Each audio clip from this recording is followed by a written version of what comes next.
এক শ্রেণীর মানুষ যারা শিয়া, তারা বলছে যে জিবরাইলের মোহাম্মদ সাল্লাল্লাহু আলাইহি ওয়াসাল্লামের কাছে আসতে ভুল হয়েছে।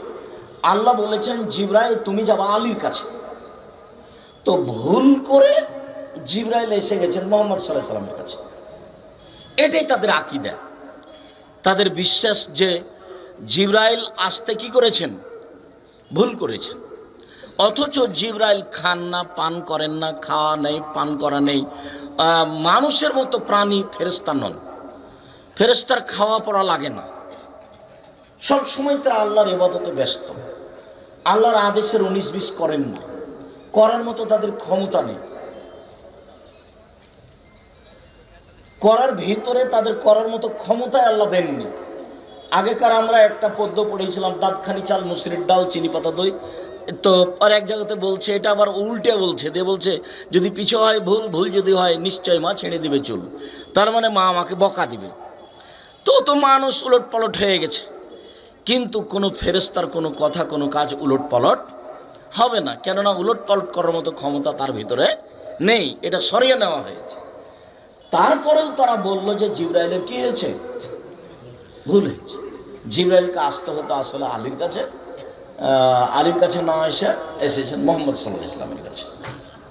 তারপরেও শেষ পর্যন্ত বলে আসলেই তো মোহাম্মদ সাল্লাল্লাহু আলাইহি ওয়াসাল্লামের পরে খলিফা হবেন আলী, কিন্তু এক জোর করে অন্যায়টা করেছে ওমর আর আবু বকর সিদ্দিক, যার কারণে আলী আর যারা শিয়া তারা উমর এবং আলীর ওপরে, আবু বকর সিদ্দিকের ওপরে এই মন্তব্য রাখেন। তার নাম আকীদা, তার নাম বিশ্বাস।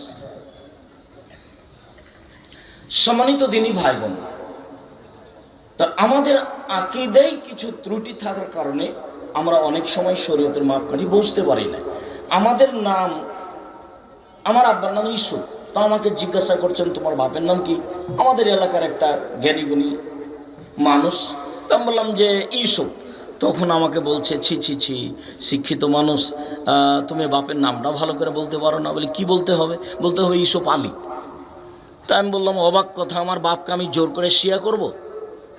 তো ইউসুফ তো একটা নবীর নাম, ওখানে তো আলী নেই। তো শিয়ারা যদি বুঝতে পারে যে কারো নামের সাথে আলী আছে বা হাসান আছে আর হুসাইন আছে, তাহলে তারা ধরে নেবে যে এটা আমাদের সদস্য। হোসেন পার্সোনাল নাম হবে, কিন্তু নামের সাথে হুসাইন থাকবে না। হাসান পার্সোনাল নাম হবে, কিন্তু নামের সাথে যদি হাসান থাকে তাহলে তারা ধরে নেবে যে আলীর 2 ছেলের একটা, তার মানে এরা শিয়া।